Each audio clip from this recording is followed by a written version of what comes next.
Police late করছে কেন? কি করছো? বিশ্বাস করে ভালোবেসেছিলাম, তুমি আমাকে টাকার বিনিময়ে ইলিশের বিক্রি করে দিয়েছো। বদমাশ! একটা ফুলের মতো মেয়েকে নষ্ট করতে এখানে নিয়ে এসেছিস? একটা মেয়ে লোকের দালাল। এই মায়ের অ্যাডভান্স তোরা 25,000 টাকা। কি এমন তোমার বলছো? ভালো মায়ের বিক্রি করতে আসছো?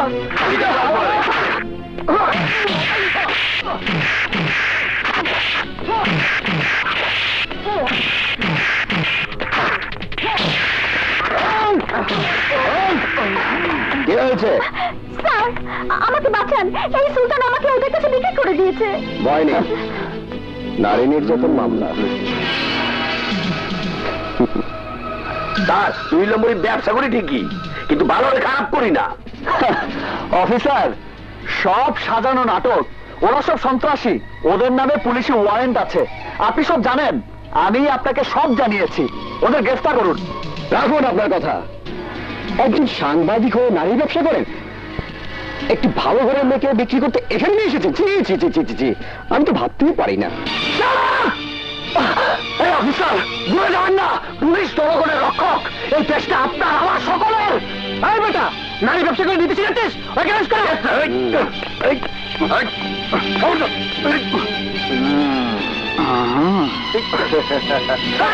বাচ্চারা, আর কতকাল অসহায় মানুষের জীবন নিয়ে ঝিলিমিলি খেলবে? তোদের মতো দালালের মৃত্যু না হলে এই দেশের মানুষ শান্তি পাবে না। তোদের বিচার একদিন আমিই করবো।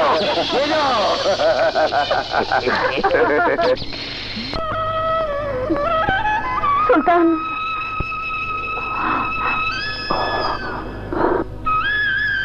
ভাইয়া ভাইয়া। ওসি সাহেব, আমার ছেলের কোনো দোষ নেই, এত বড় অন্যায় সে করতে পারে না। প্লিজ ও আমার ছেলেকে ছেড়ে দিন। নারী হচ্ছে জননী, নারী হচ্ছে বোন, আর সেই নারীকে আপনার সুলতান নিষিদ্ধ পল্লীতে বিক্রি করতে গিয়েছিল, আর আপনি বলছেন তাকে ছেড়ে দিতে? মিথ্যে বলছেন ওসি সাহেব, সুলতান নিষিদ্ধ পল্লীতে গিয়েছিল সন্ত্রাসী রাজার কর্মকাণ্ড ধরিয়ে দিতে। কারণ ও একজন সাংবাদিক। মা হয়ে আপনি এসেছেন ওর মতো একটা দালালের সাফাই দিতে? অফিসার, আমার সব তো শেষ করে দিয়েছো। আমি জানি তোমরা আমাকে ছাড়বে না, কারণ তোমার উপর বড় দালালের অর্ডার আছে, আর তোমরা সবাই সন্ত্রাসী রাজার দালাল। তোমার আল্লাহর দোহাই লাগে, কসম লাগে, আমার মা বাবা আর বোনের সামনে আমার নামে মিথ্যা অপবাদ দিয়ে আমাকে আর ছোট করো না অফিসার। আরে তুই যে জায়গা থেকে গ্রেফতার হয়েছিস, তুই তো এমনিতেই ছোট হয়ে গেছিস, তুই চাইলেও তো তোকে আমি বড় করতে পারবো না। ওসি সাহেব, তুমি আমার ছেলের বয়সী, তোমার জন্য মৃত্যুর আগ পর্যন্ত আমি দোয়া করব। তুমি তুমি আমার সুলতানকে ছেড়ে দাও, তোমার কাছে আমি হাত জোর করে বলছি বাবা।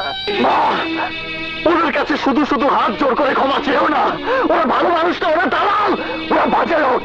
কি বললি? আমি বাজে লোক? আমার কাছে ক্ষমা চাইবে না। আপনারা চলে যান। অফিসার, ওনাদেরকে বের করে দিন। যান আপনারা। সেন্ট্রি। ইয়েস স্যার, ওদেরকে বের করে দিন। ওরা যে অন্যায় করছে, আল্লাহ ওদের কোনোদিন ক্ষমা করবে না, ক্ষমা করবে না। আসুন তো আপনারা, আসেন। আসি বাবা।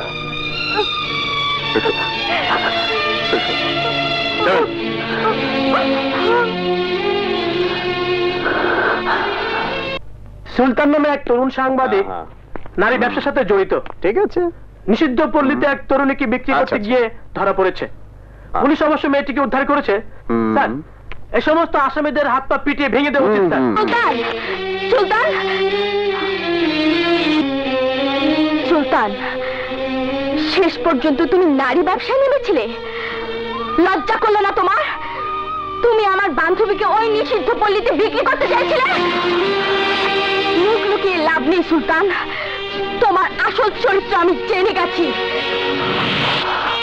তুমি এতদিন আমার সাথে মিথ্যা ভালোবাসার অভিনয় করে আমার দেহটাকে মনে হয় চেয়েছিলে, কিন্তু আল্লাহ আমাকে রক্ষা করেছে, তোমার মতো শয়তানের কাছে বিলিয়ে দেয়নি।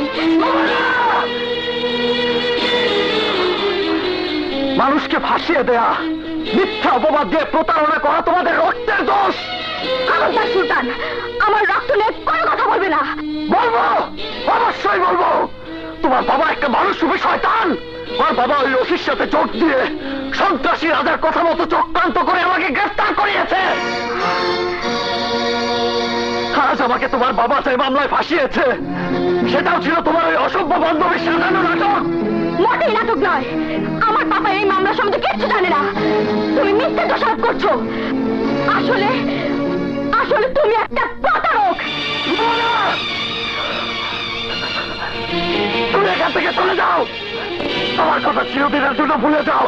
আজ থেকে মনে করবো রুমানা নামের কাউকে চিনি না, জানি না, চিন্তা মনে কোনোদিন। I hate you, I hate you, I hate you, I hate you.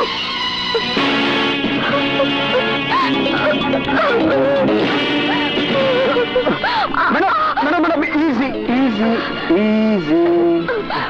কাঁদবেন না ম্যাডাম, কাঁদবেন না। আহা প্লিজ কাঁদবেন না। আমি জানতাম না আপনি ডিআইজি স্যারের মেয়ে। তবে ম্যাডাম, আপনার রাজকপাল। তা না হলে সুলতানের মতো একটা লম্পটের খপ্পর থেকে আপনি বাঁচতে পারতেন না। প্লিজ। ওই বদমাইশ যখন এত বড় অপরাধ করেও আপনাকে এবং আপনার বাবাকে দোষারোপ করছে, তখন ওর মতো ছেলের ভালোবাসা ভুলে যান, প্রত্যাখ্যান করুন, আপনি ওকে ঘৃণা করুন। হ্যাঁ, আজ থেকে ওকে আমি ঘৃণাই করব। যতদিন বাঁচবো ওকে ঘৃণা করে যাব। না খেলে শরীর খারাপ করবে। না ভাইয়া, না এলে আমি খাবো না। মিষ্টি, আমি তোকে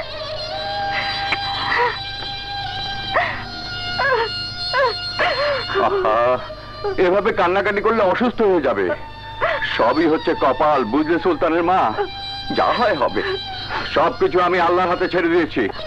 বাবা, রোমান আপাকে দেখেছি একটা লোকের সাথে হাসতে হাসতে যেতে। এই দুঃসময়ে রোমান ও সুলতানের সাথে বেইমানি করলো। হ্যাঁ অফিসার। স্যার, আমার মেয়েকে বিয়ে করতে হলে প্রথম শর্ত কি জানো?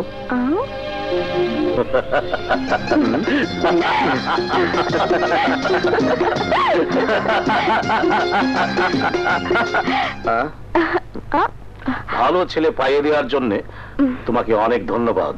পাপা, ভালো ছেলে ও তোমাকে পাইয়ে দিয়েছে? তার মানে ও যে আমার সাথে এতদিন হ্যাঁ, এতদিন এখন হবে বিয়ে। তা ভালো ছেলে কোথায় পেলে?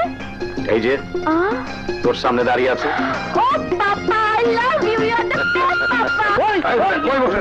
ভাই আমি ভাই, আপনি আমার কই গেলেন? ওই বেটা, সুলতানের লগে দালালি করস নাই? ওই বেটা, সুলতানের ছাড়ানোর লেগা মন্ত্রীর অফিসে ঘুরঘুর করস নাই?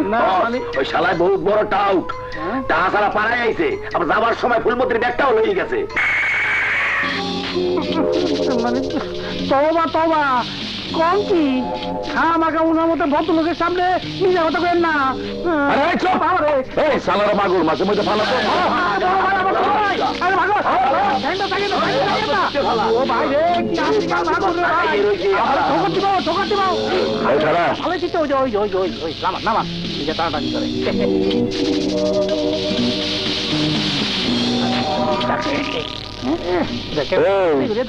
তোর পকেটে এত মাইয়া মানুষের ফটো গেলা? এগুলি সব পাইবেন। পছন্দ হয় আমি মন্ত্রী করে সাপ্লাই দিই। আমার লগে সব বড় বড় অফিসারের লগে বিরাট সম্পর্ক। স্যার আমার হাত দিবি না স্যার, আমি আপনার উপকার করুন। ঠিক আছে, আগামী এক সপ্তাহের মধ্যে মন্ত্রীর লগে আমার সিটিং দেওয়া হবে।